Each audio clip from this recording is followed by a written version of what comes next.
Alors, salutations tout le monde. Donc, nous sommes maintenant dans le 24e épisode de la 5e saison du podcast Le Match Ultime. Donc, et oui, donc nous sommes présentement au mois de septembre, surtout le 1er septembre, fête du travail. Fait que c'est vraiment incroyable. Honnêtement, je tiens aussi à remercier aussi les anciens invités à avoir réussi à venir avec le match ultime. On a réussi à battre un record. En moins de 3 mois, on a réussi à atteindre 23 épisodes, chose qui est très intéressant. Donc, je dirais peut-être en moins de 2 mois et demi environ. Là. Fait que c'est ça ce que c'est. Donc, pour le 24e épisode, on va passer maintenant à l'invité de l'épisode.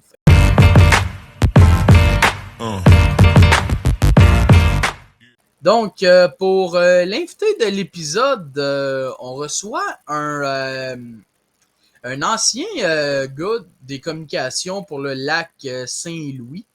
Je sais aussi, il a fait un stage pour les Canadiens de Montréal en communication. Il a même été aussi descripteur pour AL. On reçoit nul autre que Tristan Mac. Salut Tristan. Salut Johnny, ça va bien? Ouais, toi? Oui, ça va bien, merci. Juste pour te mentionner que je suis encore avec le Lion du lac Saint-Louis, puis Ok, c'est avec bon. André Laurado. Donc, Parfait, ça. Fait que tu pourras commencer à te présenter pour ceux qui écoutent ce podcast. Oui, écoutez, je travaille avec les Lions du Lac-Saint-Louis depuis quelques années maintenant. J'ai commencé comme descripteur là-bas. Je le suis encore là, pour un certain nombre de matchs pendant la saison. Et puis, je m'occupe de leur communication, réseaux sociaux. André Larando, je travaille aussi là, au niveau de la description des matchs. On a 3 équipes de hockey, masculin, collégial, division 1, division 2. On a aussi une équipe féminine, donc je mélange un peu là, les 3 équipes. Division 2, c'est moi qui est l'annonceur maison. Et Okay. puis, je travaille aussi avec notre fondation du Cégep, là, c'est un petit peu plus en interne. Et puis, au niveau sportif aussi, je travaille avec les Cards de la salle.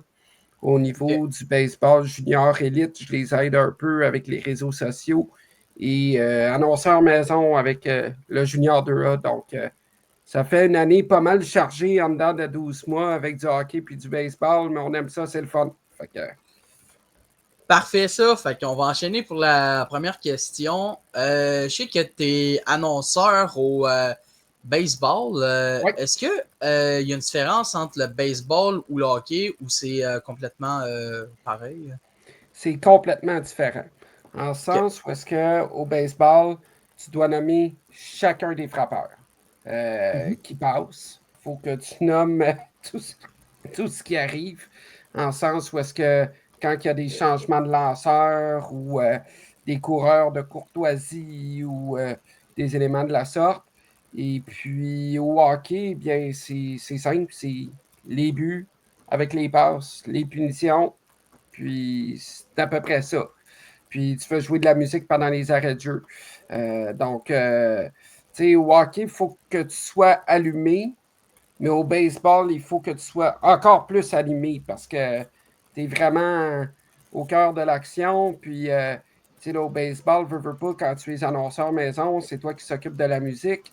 Qui dit baseball dit les walk-up songs. Il faut C'est que tu ça. sois C'est prêt ça. avec les chansons des frappeurs de ton équipe. Donc, c'est vraiment différent, mais c'est le fun. C'est 2 sports que j'adore depuis longtemps. Donc, oui, c'est pas mal ça. Là. C'est différent, mais on a du plaisir. Puis, c'est vraiment le fun travailler dans ces 2 sports-là. Oh, et surtout, puis surtout quand on le fait pour notre passion, c'est ça qui est intéressant aussi. Là. C'est sûr que si on est là pour la paye, t'es pas à bonne place. Là. Exact. Tu sais, moi, je le dis souvent, là, puis j'ai souvent eu ce conseil-là aussi par des gens qui travaillent dans un plus haut niveau. Euh, Ils disent tous que quand on commence là, dans le monde du sport, c'est des montants qui, bon, OK, tu reçois un montant, mais tu travailles dans le sport. C'est ça, Puis, c'est ça. moi, j'ai toujours dit que travailler dans le sport, c'est un privilège, Johnny. Puis, on côtoie des athlètes de haut niveau. Tu sais, par exemple, au niveau M18 3A, je connais quelques joueurs là, que j'ai vus passer au Lac-Saint-Louis qui jouent dans la Ligue américaine, qui jouent dans la Ligue de la côte Est ou en Europe ou universitaire, junior majeur, tout ça. Puis, il y en a là-dedans qui ont été repêchés dans la Ligue nationale de hockey aussi. Donc, tu sais, c'est tout ça, le monde du sport. Il y en a que tu vas voir arriver dans le réseau collégial. Ils vont soit jouer junior majeur ou s'ils se développent très bien, ils vont peut-être se retrouver au niveau universitaire américain, universitaire canadien. Ils vont peut-être se trouver une débouchée en Europe. Donc, moi, c'est tout ce côté-là que j'aime dans le sport. Oui, on est en plein dedans, on a du plaisir à aller au stade ou à l'aréna. Euh, on fait partie de la game, entre guillemets, sans être les acteurs principaux, mais c'est l'ensemble de l'œuvre aussi d'avoir la progression des jeunes qui se retrouvent dans les programmes et qui grandissent et qui se retrouvent à un autre niveau. Ça aussi, il ne faut pas l'oublier. Effectivement, là. Puis c'est vraiment cool, ça. Je sais qu'on va passer maintenant pour la prochaine question. Je vais. Là, c'est sûr que je ne ferai pas d'erreur. Je sais que présentement, tu es avec le lac Saint-Louis, Ouais, le ouais, Lion du lac Saint-Louis. ouais. Pour être honnête, qu'est-ce que, en voulant dire, comment tu trouves cette organisation-là? Ah, écoute, c'est une très belle organisation. C'est une des formations originales de l'histoire du M18-3A. D'ailleurs, le M18-3A fête ses 50 ans cette année. Et les deux équipes qui n'ont. Il y a plusieurs équipes originales, là, mais le Lac Saint-Louis, c'est une des équipes originales de l'histoire du M18-3A. Puis, juste pour vous donner des idées, là, il y a eu de grands joueurs qui ont joué au Lac Saint-Louis. Je pense à Marc-Édouard Vlasic, Jonathan Ouais. Drouin, Mike Madison, Anthony Duclair, Alex Killorn a joué au M18-3A, puis dans les plus anciennes années, là, au Lac-Saint-Louis, il y a eu des Kent Hughes, il y a eu des Benoît Brunet, il y a eu des Pat Brisson qui ont joué dans cette équipe-là. Donc, c'est des équipes avec beaucoup d'histoire aussi. Donc, au niveau M18-3A, ce qui est plaisant, c'est qu'on voit des jeunes qui ont entre 15 et 17 ans, parfois 14, et ils progressent. C'est des jeunes garçons qui vont devenir des adultes, qui progressent dans le hockey, qui vont jouer dans du haut niveau, que ce soit junior majeur, collégial junior 3, que ce soit dans des prep schools ou autres, et qui vont avoir une certaine histoire dans le hockey. Ce n'est pas toute la gang qui va se retrouver dans la Ligue nationale, mais il y en a qui vont l'être. Et puis, c'est ça qui est plaisant du M18-3A. Puis avec les Lions du Lac-Saint-Louis, puis, eh bien, moi, ce que j'aime des Lions du Lac-Saint-Louis, c'est qu'on a une certaine variété de joueurs. En sens où est-ce qu'on est sur un certain territoire, l'ouest de l'île de Montréal. Donc, il y a vraiment là, des joueurs avec différentes histoires. Tu sais, je pense notamment à un ancien joueur qui était chez nous, William Yaren, qui joue maintenant avec les Sea Dogs de Saint-John Mhm. dans le circuit de Chickini. Eh bien, William Yaren a commencé et a appris à jouer au hockey à Dubaï. Ah ouais? Oui, euh, Ah bah ouais. tu sais, c'est des histoires comme ça, c'est des histoires humaines. Les William Lasselle, qui est malentendant d'une oreille et et qui entend seulement d'une oreille à 25%, qui a été probablement un des meilleurs gardiens de but des dernières années à avoir joué au niveau M18-3A, qui se retrouve dans la LHJMQ avec l'Océanique de Rimouski, qui là, s'il progresse bien, devrait être sur la liste de sélection de la Ligue nationale en 2026. C'est différentes histoires. Il y en a partout dans le circuit M18-3A. Puis, on se le fait dire souvent. Puis, moi aussi, je partage cette idéologie-là.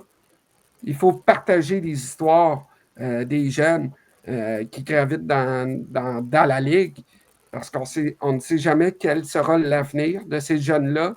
Et Mhm. c'est eux qui marquent le M18-3A, qui se trouvent là, sur la patinoire et qui nous offrent de l'excellente qualité de jeu d'ailleurs.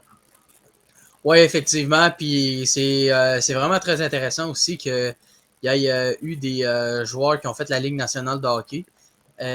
Puis même aussi, on peut se dire aussi que du côté du Lion du lac Saint-Louis, on peut se dire qu'aujourd'hui, il y a eu un gars qui a réussi à remporter la Coupe Stanley. Et je parle bien entendu de Alex Killorn avec le Lightning Oui, en 2020 et 2021. Fait que, exact, exact.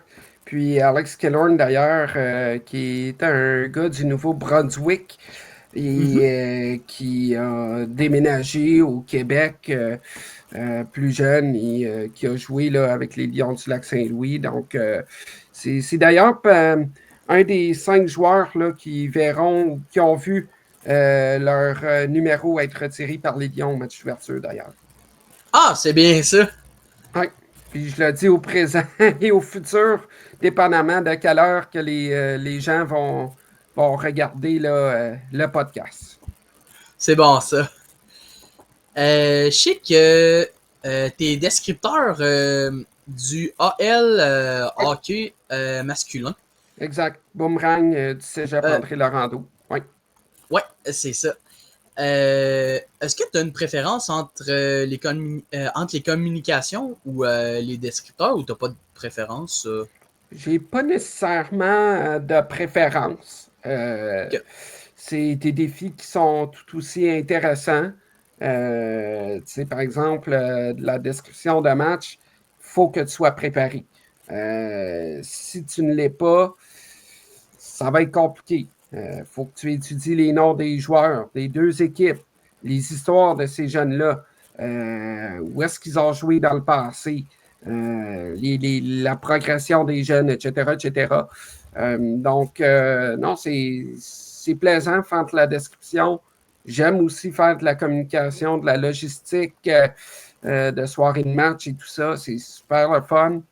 Et puis, tu sais, moi, ce que j'adore là, dans la description, c'est. Puis, on ne le fait pas pour nous, là. Je ne prétends pas le faire pour moi, mais quand on vit des matchs qui sont, là, avec des scénarios incroyables, tu te dis, OK, j'ai eu la chance de commenter ce jeu-là.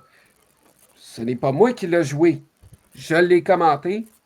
Puis, si le jeune qui a marqué ce but-là ou qui a fait cet arrêt-là a aimé la description sur place, tant mieux. Puis si les gens l'ont aimé, tant mieux. Je vais toujours me souvenir d'un match au Lac Saint-Louis. Euh, C'était pas cette année, c'était l'année d'avant. C'était que- contre les riverains du collège Charlemagne.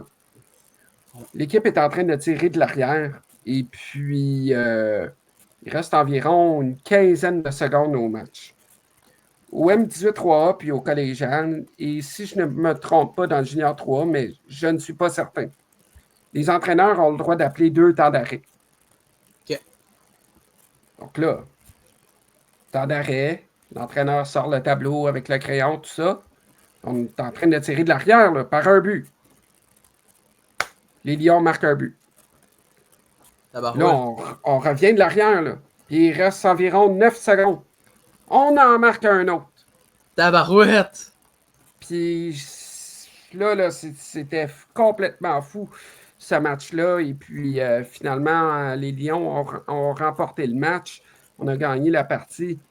Écoute, c'est des scénarios comme ça que tu vis quand tu es descripteur, que tu dis, OK, c'est pour ces moments-là qu'on le fait. Je veux dire, au niveau professionnel, Pierre Roud et Benoît Brunet qui ont fait le but de Sidney Crosby en 2010, Mhm. ça ne s'invente pas comme scénario.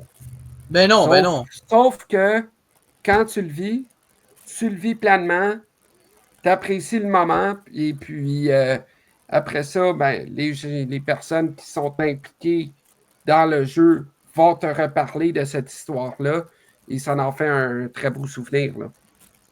Effectivement, puis c'est vrai, là, beaucoup de. Ça arrive beaucoup des excellents moments, comme Sidney Crosby en 2010 Oui, avec la médaille d'or. Connor McDavid aussi avec oui. euh, l'équipe Canada dans les quatre nations, Exact. surtout. Là. Ou le but de Marie-Philippe Poulain en 2014 avec Jean Saint-Onge et Kim Saint-Pierre qui sont en extase après ce but-là. Puis C'est ça. on parle du hockey, mais il y en a plein d'autres, là, au football, au tennis, au C'est ça. basket, au soccer, nommez-les. Là.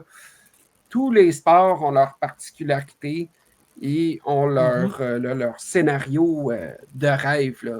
Donc, René Potier et Benoît Huot ont tellement eu du plaisir aux Jeux olympiques avec Summer McIntosh. Là. Puis ça ne s'invente pas des scénarios de la sorte. Là. Donc, Exactement, là. Puis c'est ça qui est c'est ça qui est le fun là-dedans, c'est que Ouais. tu t'attends à rien. Là. Surtout dans des matchs, quand tu es annonceur, tu sais pas c'est quoi que ça va arriver. Là. Tu vois juste le match, puis comment les équipes sont, puis comment... C'est ça. Puis c'est ça. quand tu es annonceur maison, tu veux transmettre l'émotion aux gens, tu veux faire en sorte que dans l'édifice, ça soit bruyant, qu'il y ait de l'ambiance. Donc, c'est deux aspects complètement différents, mais qui sont tellement amusants à faire. Là. Ben oui, certain. Là. Tu sais, quand tu es annonceur maison, puis que l'équipe est en train de revenir dans le match, tu essaies de sortir des chansons un peu, le scénario de fin de match, puis après ça, quand ça gagne, eh bien là, tu es en extase et puis tu perds un peu de la voix quand tu présentes les joueurs et les 3 étoiles. Là, donc, Ouais, c'est sûr, c'est sûr. Là. Je sais qu'aussi, autre chose aussi au hockey qui est très intéressant, c'est souvent les animateurs de foule aussi. oui, Honnêtement, surtout quand ils osent encourager les équipes aussi, l'équipe locale, en fond. oui, oui, c'est ça. Tu sais, l'annonceur maison, c'est comme Michel Lacroix au Centre Bell. Donc, C'est ça, tu présentes c'est les ça. joueurs, tu présentes les entraîneurs ou autres, et puis tu racontes le match, entre guillemets, aux partisans qui sont sur place. Mhm. Ça, c'est vraiment, là, Michel, c'est le roi des annonceurs maison, il est excellent. Puis ça fait partie de nous, là, en tant que partisans des Canadiens. Mhm. Animateur de foule, c'est différent parce que tu es dans les gradins, tu es dans les estrades. C'est ça. Souvent, au niveau professionnel, il y a des promotions avec des chandails présentés par telle compagnie ou des trucs comme ça, ou des concours de danse ou autres. Puis il faut que tu fasses vibrer les partisans. Il faut que les C'est ça. partisans aient C'est du ça. plaisir. Et ça ne doit pas être facile pour eux quand l'équipe est en train de tirer de l'arrière par plusieurs buts. Là. C'est sûr. Quand tu fais annonceur maison au niveau collégial, c'est un peu plus différent parce que tu n'as pas une foule de 21 000 spectateurs. C'est ça, c'est ça. C'est toi qui s'occupe de la musique aussi, donc tu essaies là, de faire en sorte que les gens aient du plaisir dans l'édifice. Et puis, c'est assez. C'est un beau défi, c'est le fun. Puis au baseball aussi, c'est assez particulier. Surtout qu'au niveau junior 2A, ce n'est pas nécessairement tous les parents qui viennent dans les estrades pour aller voir les matchs. Donc, des fois, tu annonces devant 15, 20 personnes. Puis, tu t'amuses. Et puis, donc, voilà. Donc, non, c'est des fonctions qui sont différentes, mais qui sont tout aussi intéressantes et tout aussi amusantes à faire, à occuper. Parfait, ça. Fait que on va passer maintenant pour la prochaine question. Si je me trompe pas, je crois que tu as fait un stage aux communications pour Oui, les Canadiens de Montréal, c'est ça, hein? oui, exactement. Donc, ça, c'était à l'hiver 2023. Dans le Ok. fond, là, pendant l'été qui précédait la saison 22-23, un jour donné, je trouve sur LinkedIn là, une possibilité de faire un stage au Canadien de Montréal. Moi, dans le fond, c'était pendant mon parcours universitaire à l'Université du Québec à Montréal. Et puis, j'avais la possibilité de faire 2 stages Mhm. pendant mon parcours. Un de mes stages a été chez Cogeco, 98.5, avec les nouvelles générales, un peu avec le sport et tout ça. Et donc, il me restait un stage à faire. Puis, j'avais déjà un background de médias qui était quand même étoffé pour une jeune carrière. J'avais Ok. fait un peu de radio, j'avais fait des nouvelles, j'avais fait différentes choses. Et je voulais voir plus le côté organisationnel à l'intérieur d'une équipe au niveau professionnel parce que c'est quelque chose qui m'intéresserait à faire plus tard.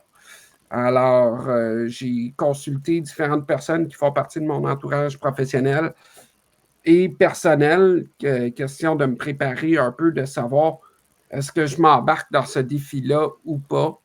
Et puis, j'ai envoyé une lettre avec mon CV, tout ça. Et puis, les Canadiens m'ont accueilli au Centre Bell, rien de moins, pour une entrevue dans le fameux bunker des communications. Là, si les gens ont vu la série Reconstruction, là, on voit le petit bunker en dessous des estrades. Là, et bien, ça, c'est le bureau des coms là, pendant les OK. matchs.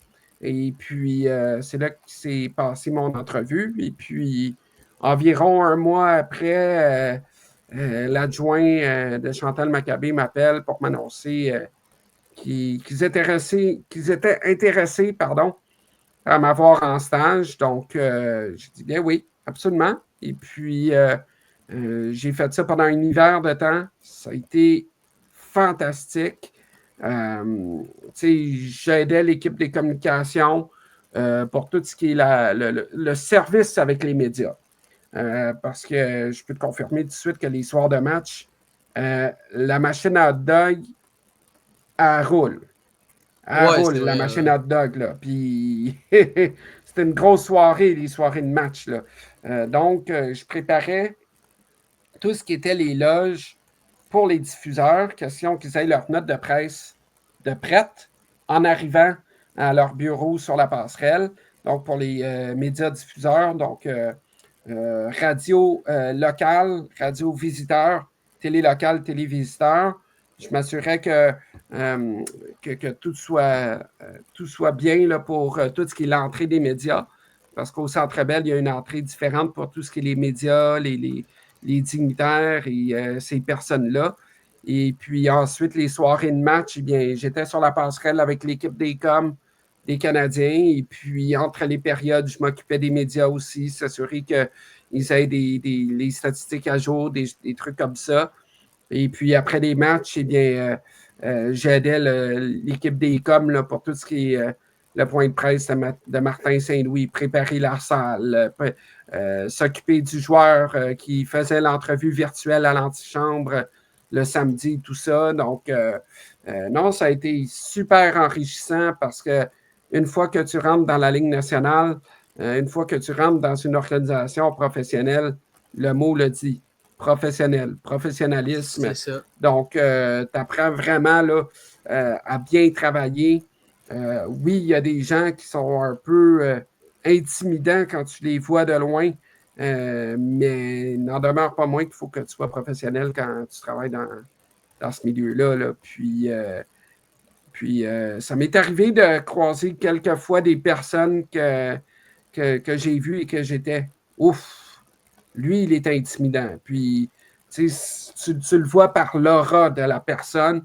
Puis C'est je ça. peux, C'est puis ça. je peux te confirmer que quand j'ai vu Steve Eiserman sur la passerelle, je me disais, est-ce vraiment Steve Eiserman? Tu sais, Monsieur Eiserman, Steve, il a tellement de prestance. Puis c'est un grand homme de hockey, là. Donc, C'est ça. tu sais, il y en a eu quelques-uns, puis il y en a eu d'autres aussi là, que j'ai croisés, puis que c'était super plaisant de leur avoir parlé. Je pense notamment à Mike Blandon, ancien joueur des Canadiens, qui est maintenant recruteur avec le Lightning de Tampa Bay. Il y a aussi Gord Donnelly qui a joué avec les Nordiques de Québec et quelques autres équipes. Lui, les recruteurs pour les Blackhawks de Chicago. Lui aussi, un très bon monsieur. Donc, croiser différentes personnes, aider le service des communications, tout ça, ça a vraiment été une expérience extraordinaire. Là. Ouais, effectivement. Puis, est-ce que tu as eu la chance d'interviewer des joueurs du Canadien? Mais je n'étais pas là pour interviewer des joueurs. J'étais Ben, vraiment là ok. pour accompagner le service des communications. Ok. Donc, vraiment, là, le côté relations publiques. Mais, tu sais, par exemple, le samedi soir à l'antichambre, je marchais avec le joueur puis je l'accompagnais dans le studio de l'antichambre, le studio virtuel, là, où est-ce qu'il téléportait le joueur à l'écran. Là. Donc, je m'occupais de ces joueurs-là. Là. Un soir donné, c'était Raphaël Harvey Pinard, puis il avait inscrit son tour du chapeau et puis ça avait été une soirée fantastique. J'avais les 3 rondelles dans les mains puis son chandail puis je m'occupais de lui. Là. OK. C'était vraiment spécial. Là, puis un autre soir donné, c'était David Savard. Puis un autre soir, c'était Jake Allen. Donc, c'est vraiment du service de relation avec les médias. Là. Donc, Ah, c'est bien ça. il faut vraiment différencier le terme journaliste, communication et relation avec les médias. C'est ça. Tout ce qui est le travail de Chantal Maccabé avec ses adjoints, Charles, Guillaume et Timothée, les 4 qui font des relations avec les médias, qui s'occupent des communications de l'équipe et tout, mais ils ne font pas d'entrevue avec les joueurs. Là. C'est eux qui préparent les joueurs pour les entrevues et les points de presse et puis les apparitions publiques. Là. Ah, parfait ça. Oui. Est-ce que tu as eu des joueurs avec qui tu t'entendais le mieux? Écoute, Cole Caulfield. Cet OK. hiver-là, Caulfield était blessé. OK. Et puis, Cole, là, c'est un pain sans rire. Mhm. Quand même qu'ils ne te connaissent pas, tu vas le croiser dans l'ascenseur ou sur la passerelle.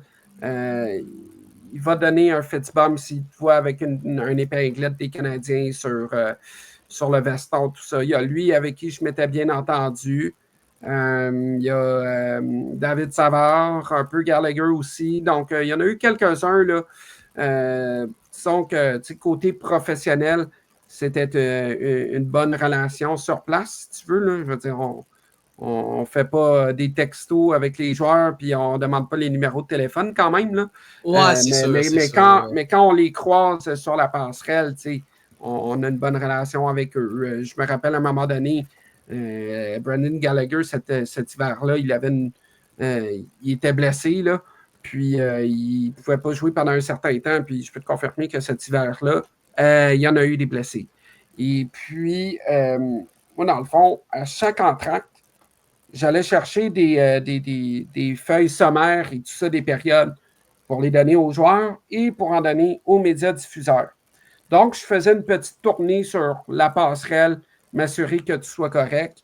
Et puis, à un moment donné, il me restait à peu près pas de feuilles pour les joueurs. Là. Il m'en restait à peu près plus. Là, OK. Gallagher, il en voulait une. Moi, je l'avoue qu'il n'est pas capable de marcher. Là. Il y a une botte thérapeutique, puis pour se rendre du salon Jacques Beauchamp, qui est comme le salon des journalistes, si tu veux, là, pour se rendre du salon Jacques Beauchamp à la passerelle, je peux te confirmer qu'il y a plusieurs escaliers. Il y en a beaucoup. Ah ouais? Oh oui, c'est une grosse affaire, là, se rendre sur la passerelle du Centre Bell. Et puis, donc, j'avais dit à Brandon Gallagher, je vais aller faire ma tournée, puis je vais aller en chercher d'autres, puis tu n'auras pas besoin d'être déplacé.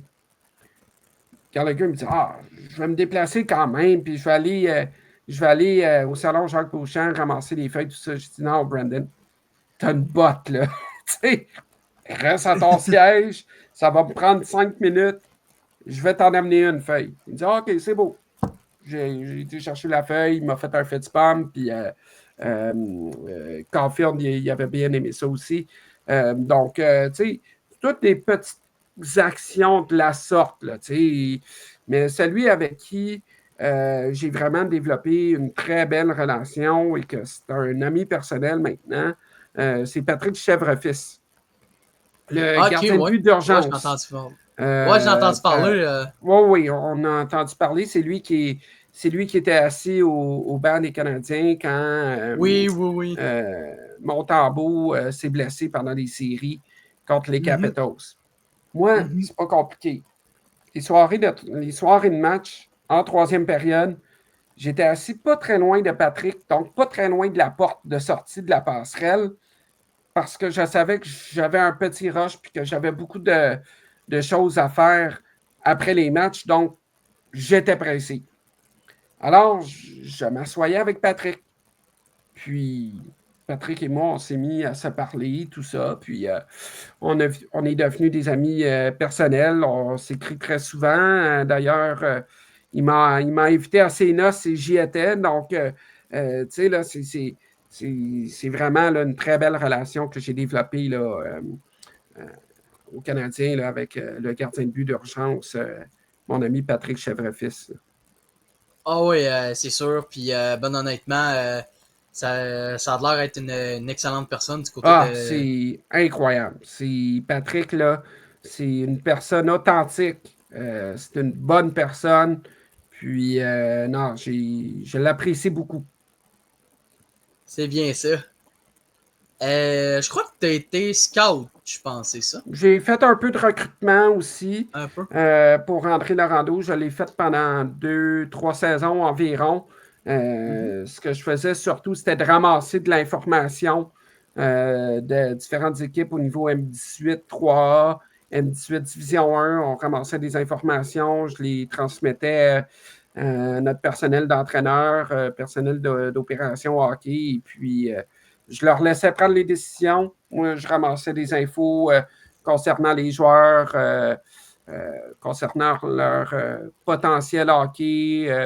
Le côté personnalité aussi, c'est super important à ce niveau-là, que ce soit au niveau de la famille, les valeurs et tout. Donc, je ramassais de l'info, je transmettais ça à notre groupe d'entraîneurs, à notre personnel qui prenait des décisions. Et puis, non, c'est une belle expérience aussi. On développe des liens dans le monde du hockey. Donc, non, c'était vraiment cool. C'était plaisant à faire.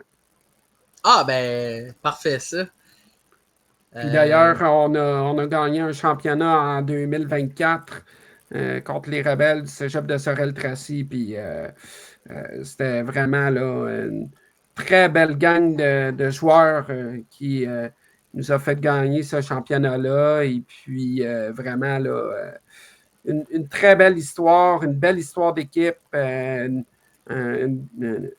belle histoire de séries éliminatoires aussi. Donc, non, c'est toujours spécial de gagner des championnats, m'a dit, là. oh, C'est oui, des. certain, là. Ça se décrit pas. Puis les gens qui n'ont jamais vécu de championnat ne peuvent pas comprendre à quel point les émotions quand tu gagnes, là. Puis, tu sais, oui, c'est les joueurs qui font en sorte qu'on gagne. C'est eux C'est les sûr. artisans sur la glace. Le C'est ça. personnel, on est là pour les encadrer. Puis les entraîneurs sont là pour, tu sais, là, les stratégies, tout ça. C'est un travail d'équipe. Et puis, gagner le championnat, là, c'était magique. À Sorel-Tracy, chez les rivaux, 1100 quelques personnes dans les Asran, c'était absolument incroyable. Ouais, effectivement. Puis, honnêtement, c'est vraiment incroyable, surtout quand tu remportes un championnat.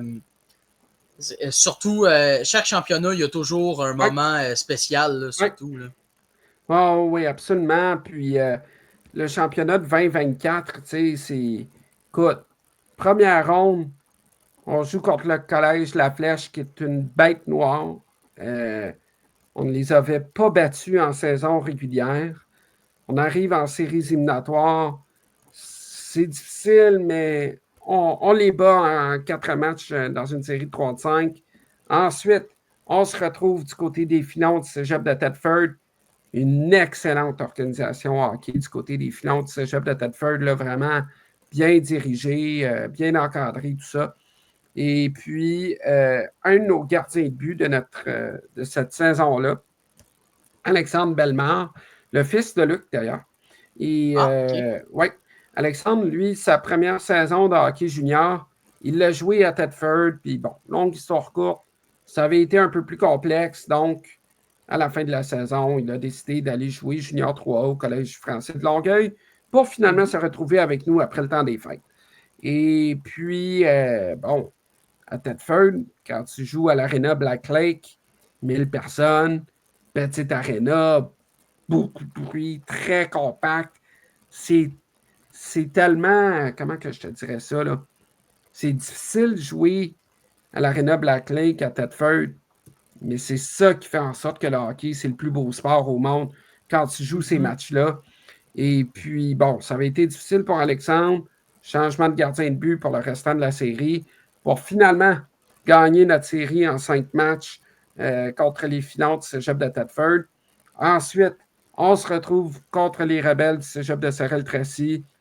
Une rivalité depuis des années. Il y a eu de grands matchs entre André Laurando et Sorel pendant des séries éliminatoires durant différentes années.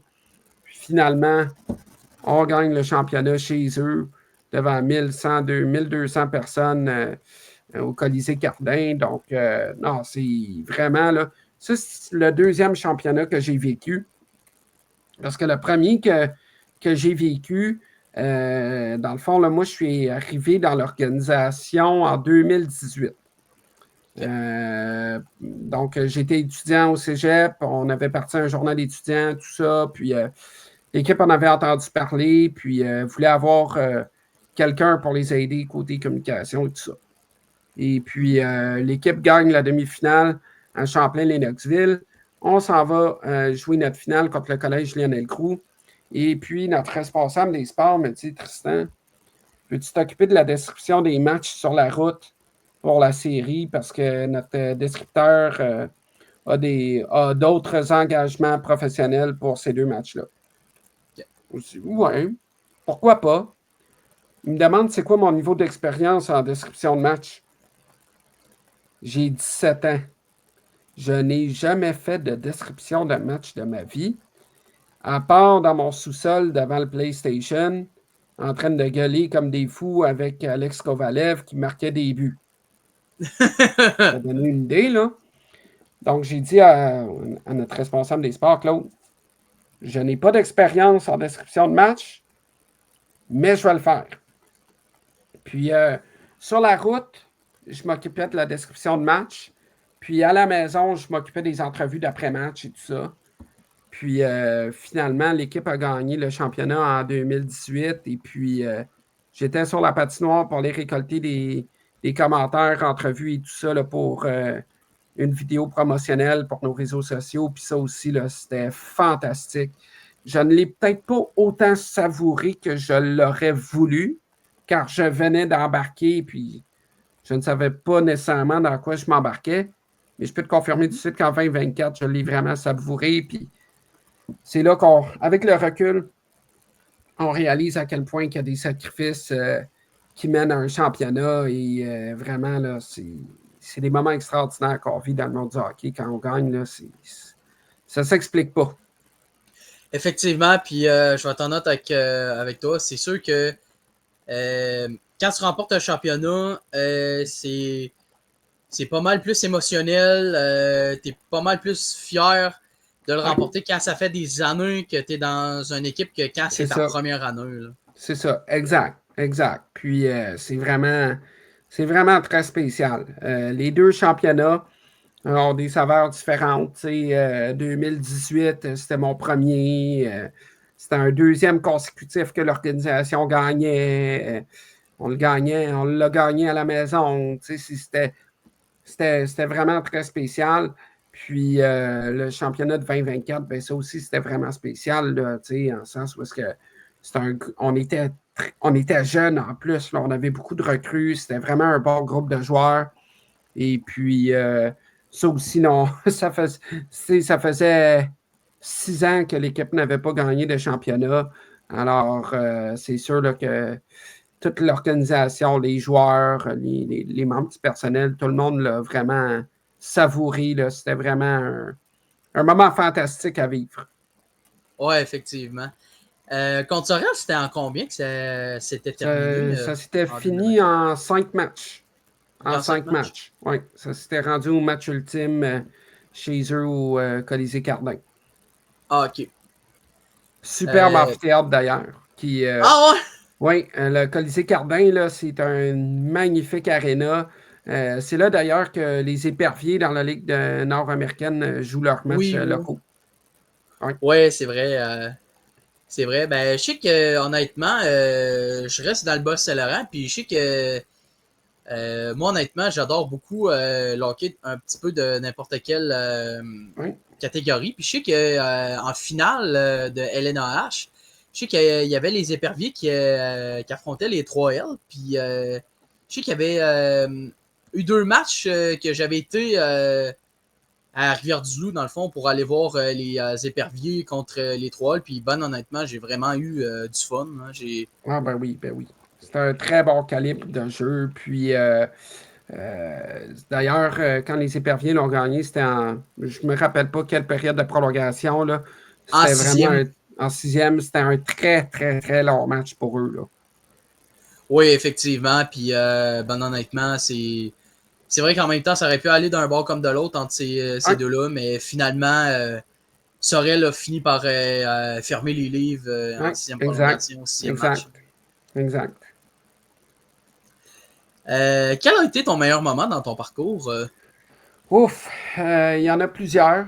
Il y en a plusieurs. Ok. C'est sûr que je te dirais que mon stage, c'est vraiment là, ça s'oublie pas. Ok. Disons-le comme ça.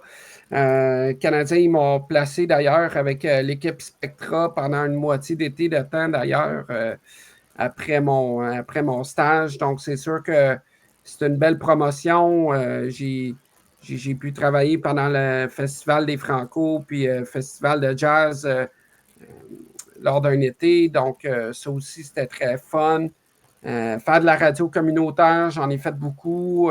J'avais ma propre émission dans une radio communautaire à Montréal, une quotidienne de sport. Donc, on a souvent parlé là, avec des anciens joueurs des Canadiens, des amis d'université à moi à qui je leur avais donné une chance d'être chroniqueur. Tu sais, moi, dans ma tête, je me disais, je vais avoir mon émission, puis tu sais, on n'est pas Cogeco, là, dans Ouais, ce c'est vrai, moment-là, c'est là. vrai. Tu sais, ça fait que moi, ce que je voulais, c'est donner de la chance à des collègues universitaires d'être sur mon émission et que moi aussi, j'ai mon opportunité de faire un show avec eux. Donc, on a eu une quotidienne de sport, puis ça a été fantastique. On a eu différents invités. Écoute, Jacques Lemaire, Carbonneau, Yvan Cournoyer. On a eu des joueurs des Alouettes. On a eu Larry Smith, l'ancien joueur des Alouettes, Gabriel Grégoire.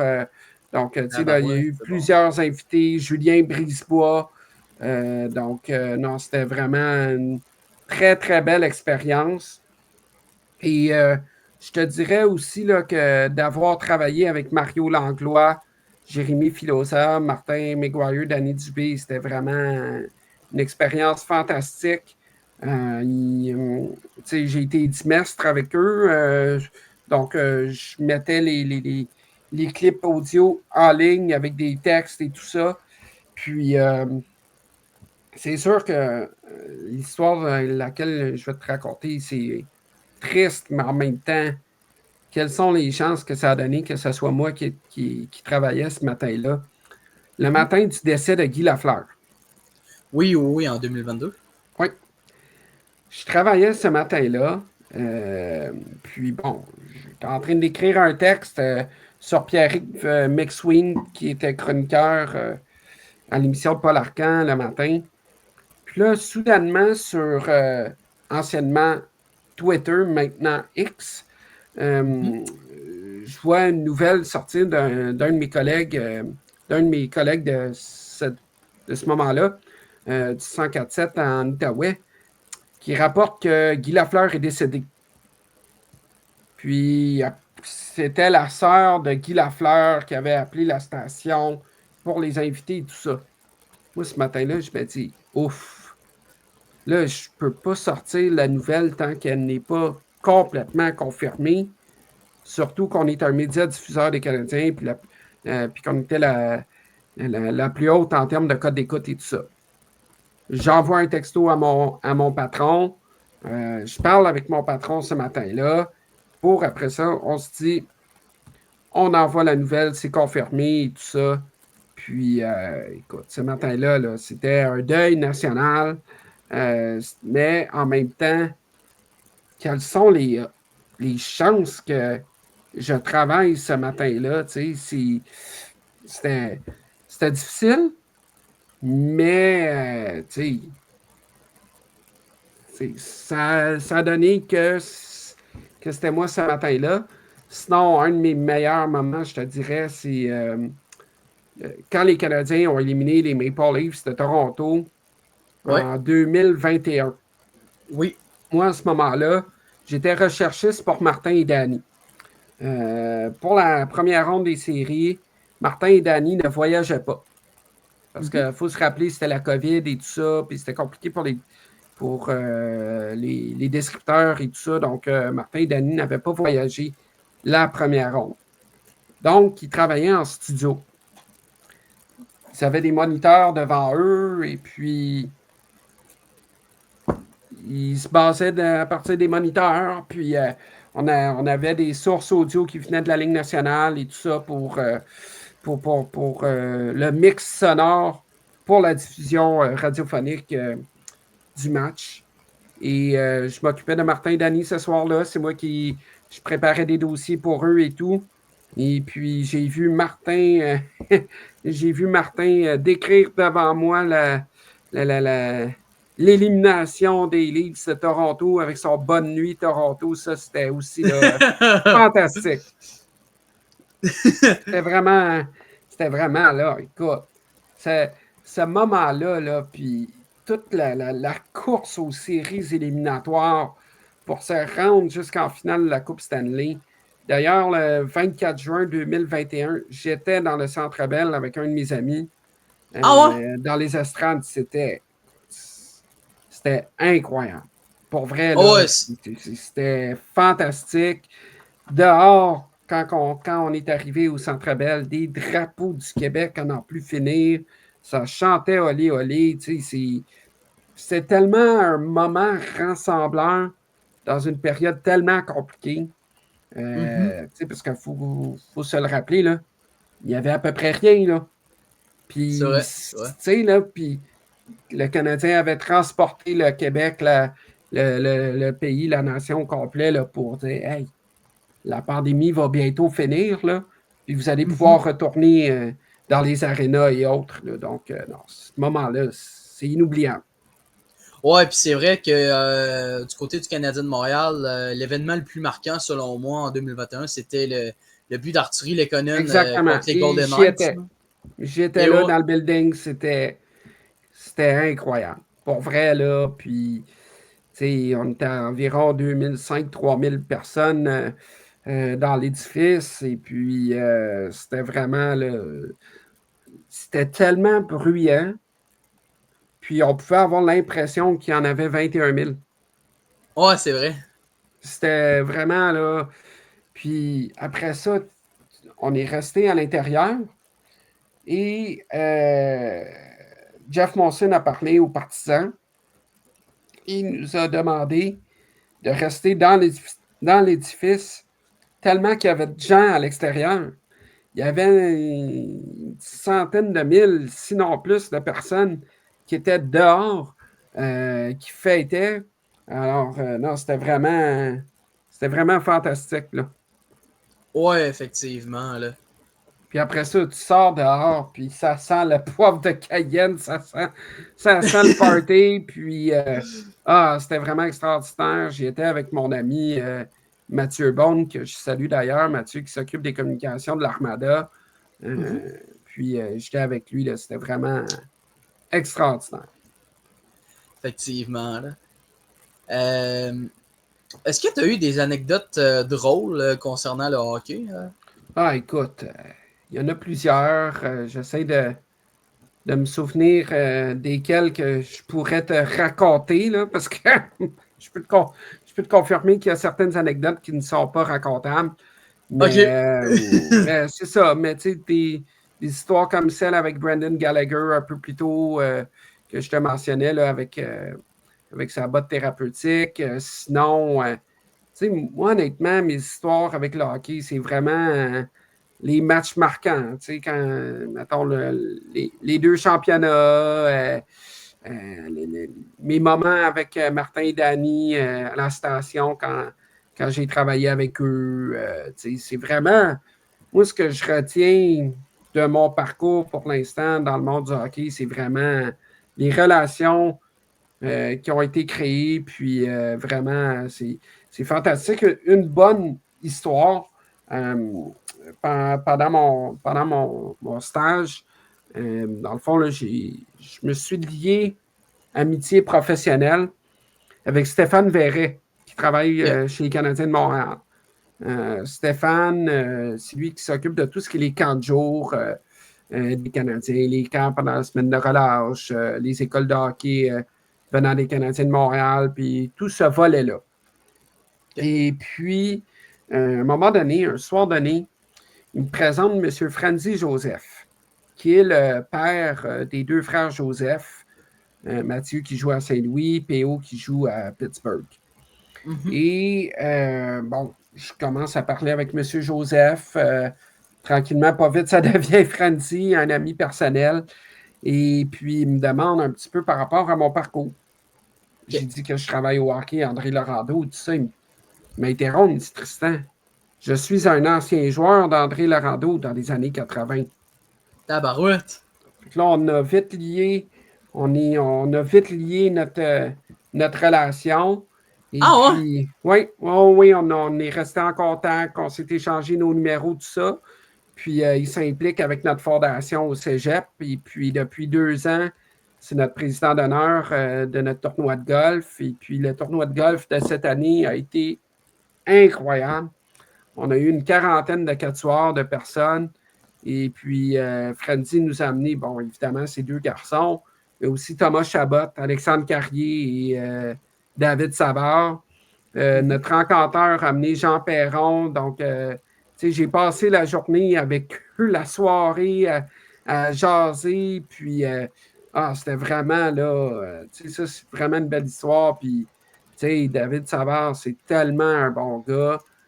Thomas Chabot, Alexandre Carrier. Donc, non, c'est vraiment là c'était fantastique notre tournoi de golf aussi avec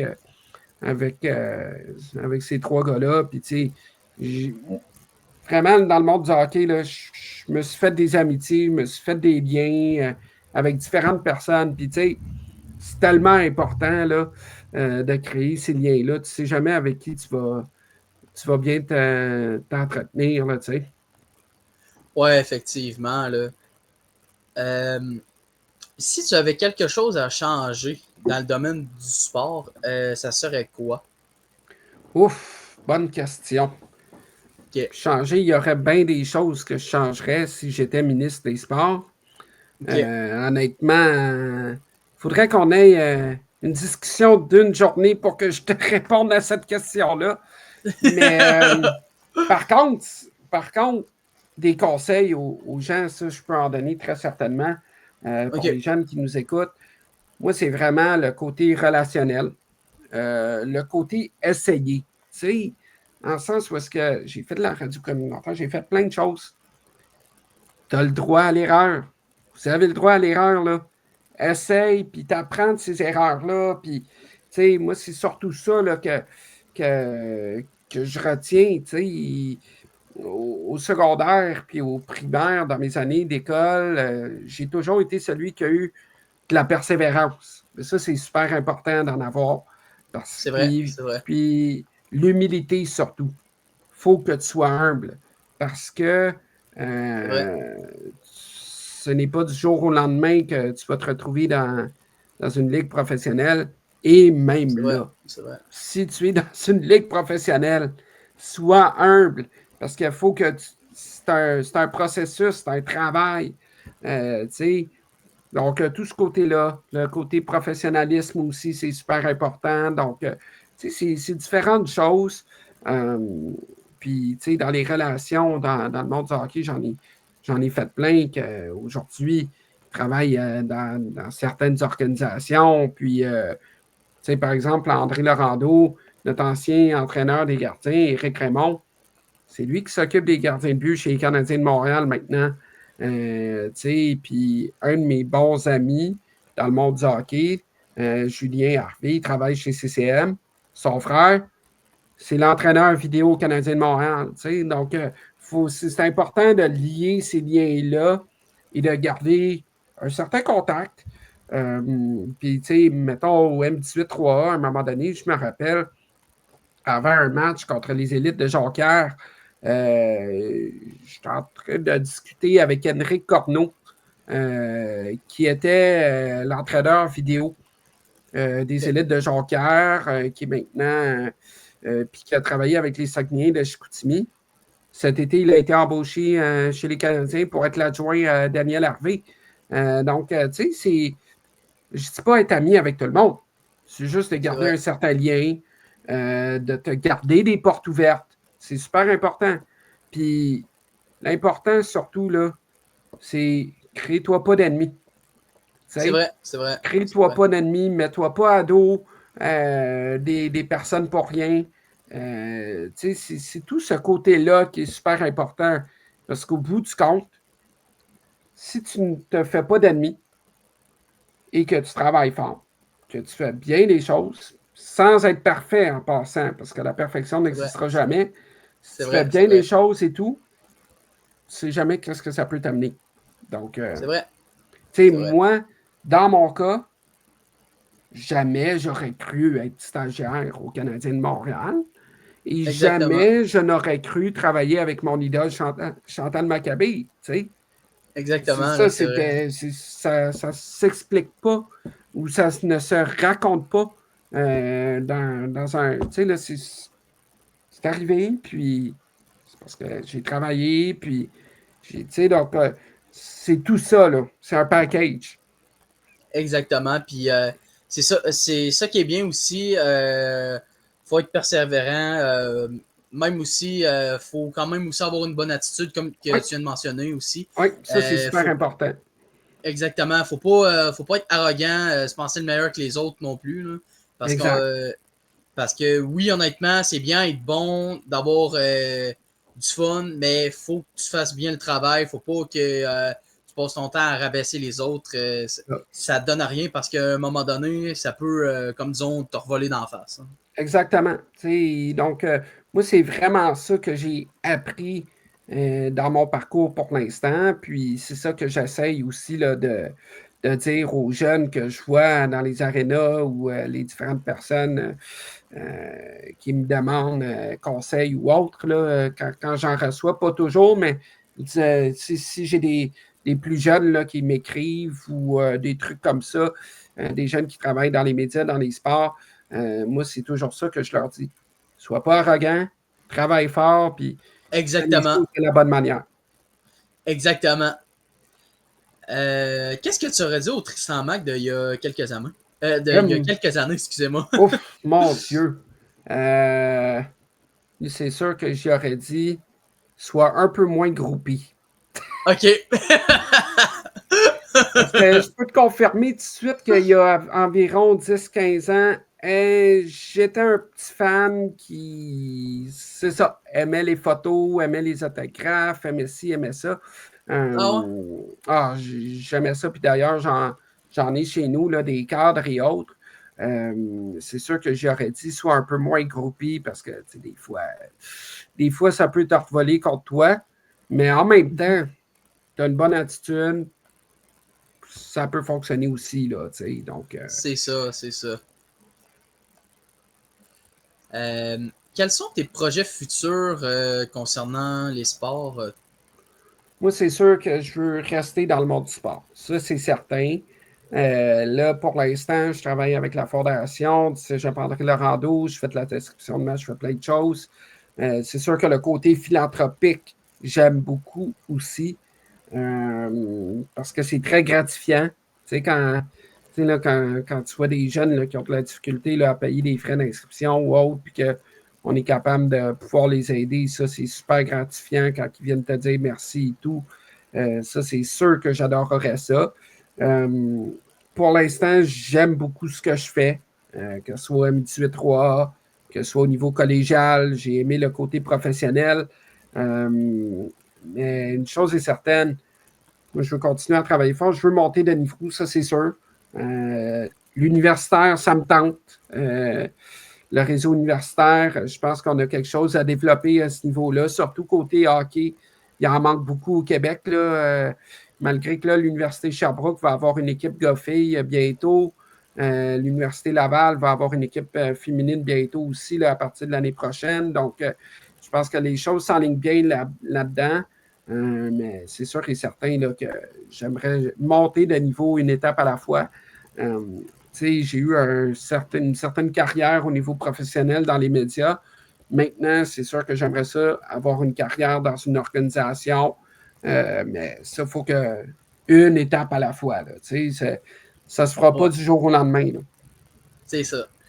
Ben écoute, ça a fait pas mal le tour pour mes questions. Merci Tristan d'avoir venu. Très intéressant. Ouais. Ça fait plaisir. Merci à toi de l'invitation. N'importe quand, on peut s'arranger une discussion. Ça me fera toujours plaisir.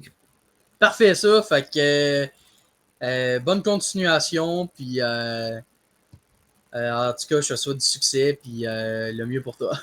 Merci à toi aussi, ainsi que toutes les personnes là, qui vont regarder le podcast. Si on peut en aider quelques-uns en parlant de mon parcours ou autre, tant mieux.